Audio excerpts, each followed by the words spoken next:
Hello, all of you fellow type 1s out there. This is Dr. Jody, and today we're going to talk about what one non food thing that makes our blood sugar level go up, because it's not always food, right? Perhaps you're just finding me or maybe you've been following me since the end of March. I've been doing these Facebook Lives. This is about number, I think I'll be 80 this week, somewhere around there. Friday, I'll be number 80. So that's about 16 weeks of Facebook Lives because I have type 1. You probably have type 1 or know somebody who does, and that's why you're watching. And once this whole COVID world began, I just decided we needed to have somebody talk about positive, inspiring things that we can do to stay happy and healthy during this new kind of crazy world that we're living in with COVID and the fears that it can bring. So I hope you've been enjoying my videos. I have had type 1 since I was 7 years old. I'm running on the high end of normal today. I like to be 80 to 120 as much as possible. Um, let's see what happened. I think maybe I might be fighting a little something. Or maybe I just didn't sleep well last night. What did I have for breakfast? Oh, I did treat myself to a little bit of oatmeal for breakfast. So maybe I didn't dose enough for that. Now, I know many of you watching are like, is she kidding? 125, 124? That's like so normal. Yes, I can see your point. I grew up being told that 80 to 180 was normal. That is not what I believe anymore. 80 to 140 is more realistic, and I still help patients try to get even closer to 100 as much as possible. Now, I'm human. It's a goal, and shoot for the stars and you'll hit the moon. So I do help patients virtually all over the world, and I have a whole bunch of online courses to give you the education that you need for how to get an A1C of 6.5 or lower.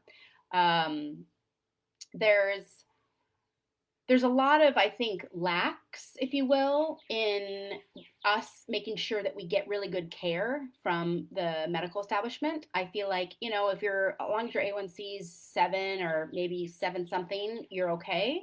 And if you're following me, I'm assuming you want to be even better than that, right? A non diabetic, they rarely go above a 5% A1C, right? Fives. That would be the max.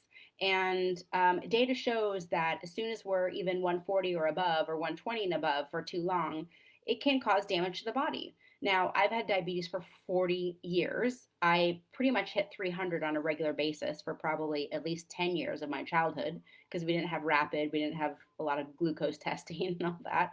So our bodies are resilient, but I want to empower you, and that's why I honor you for watching this video today, with really getting the best education that you can. So you can get an A1C below 6.5 or even in the fives. A lot of us think that's not possible. You have to be super anal or, it's just impossible. And I'm here to say that it's not impossible, that I believe the real problem is most of us have not received proper education. So that's why I have all the courses on my website, how to get off the blood sugar roller coaster and how to dose for your meals, because it's not just carb counting. And that's why I'm coming to you live every day. Is my passion is to help you with type 1 really feel empowered, really feel like you're getting the health and vibrancy that you deserve and the good blood sugar levels that you deserve. So that's my soapbox. I'll step down from my soapbox. But if you want better blood sugar levels, please check out my website. Today, the topic is this thing, non-food, that makes you go high. Well, I've kind of already alluded to it, and that is stress. Yes, actually, thank you to my patient this morning who gave me the idea for the topic. So stress can definitely raise our blood sugar level. You can just kind of be chronically stressed and you're like, wow, I've been kind of high all day today. And maybe you've had a level of kind of anxiety all day long. That's going to raise your blood sugar level, maybe just a little bit, but enough that you may or may not notice. Or you could just be stressed, like, oh my gosh, I am so upset right now. Something happened, and you can just see it go like that. It's crazy, right? So there's a lot of things that we can do to lower our stress. And my favorite tip today, it's a very preventative medicine tip, and that is a nightly gratitude list. So I learned about nightly gratitude lists back when I was in med school, that when kept on a nightly basis for 6 weeks was a very effective treatment for mild to moderate depression. And I thought, well, who wouldn't want to be happier? So I've been doing nightly gratitude lists for maybe oh gosh, over 10 years now. And of course, I don't do them every night, but I have done them on a regular basis for several years. And I absolutely feel like I'm a happier person. And when you're better at being able to pick out all the things that you have to be grateful for, it automatically helps you have lower stress, right? Because what we focus on expands. And if you're going to focus on how diabetes sucks and how this is hard and that's hard and COVID is scary and when is the US ever going to, get their whatever in order and blah, blah, blah, blah, right? That's just going to raise the stress. So we need to balance that with, like, you know what? You have a device that is allowing you to connect with me, and I'm in Hawaii. You understand English. You, I'm assuming, can see or at least hear, right? Hopefully, you have insulin. And hopefully, you had a bed to sleep in last night. And you have hopefully legs that work, and eyes and ears, and your arms, and your heart and your lungs, right? We have trillions of cells working for us. Hopefully you got to eat food today and drink water, and you have plumbing, and you got to flush your toilet, and you have shoes, and you have friends, and you have loved ones, and hopefully you have some fresh air, right? So it's so important to really have all of these, no matter how big or how little, these little things on the forefront of your mind. It always breaks my heart when I ask a patient and I say, "Hey, so what are you grateful for today?" And they're like, "Well, um, hmm."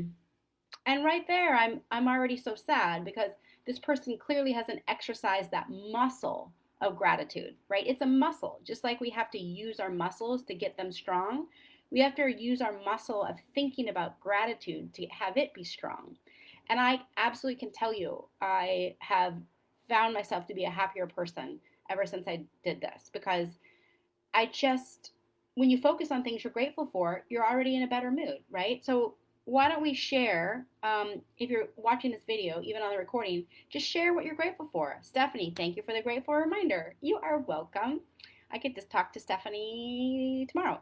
Lori, I got to talk to Lori today. Yes, we did gratitude list as a family every day at supper time to combat depression while living in a motorhome through the winter in Canada. Absolutely. Yes.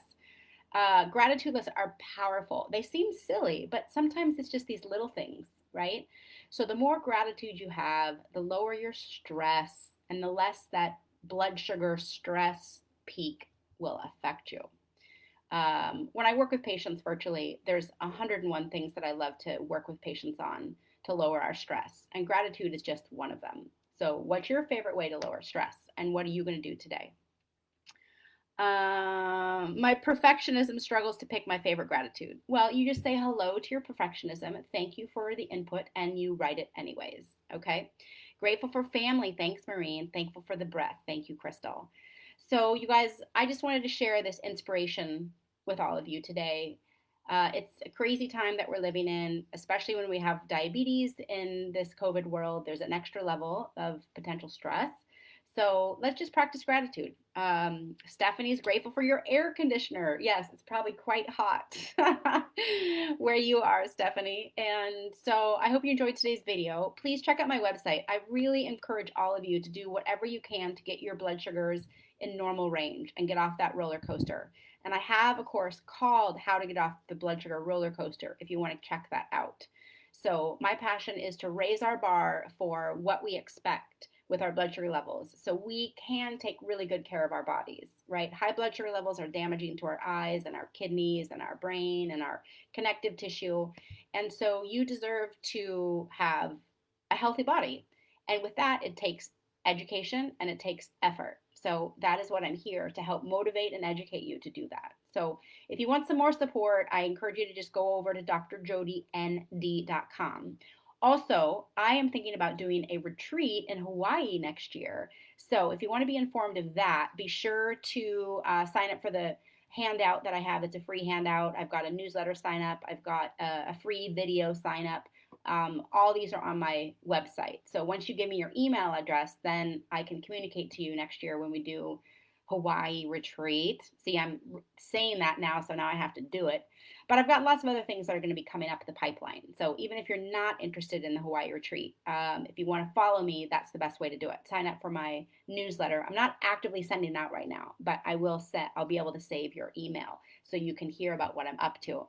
Like I said, I've done about 80 this week, 80 Facebook Lives. I'll probably cut way back once I get to 100, I think, or maybe the end of July. I don't know. I'm just doing these to help with COVID, but I won't be doing them forever. So, well, at this rate, every day, Monday through Friday, right around 3 o'clock Pacific, 6 o'clock Eastern. That's been my schedule. If you want to see some of the backlogged ones, just go to my Facebook page and you just scroll down and you'll see all of them.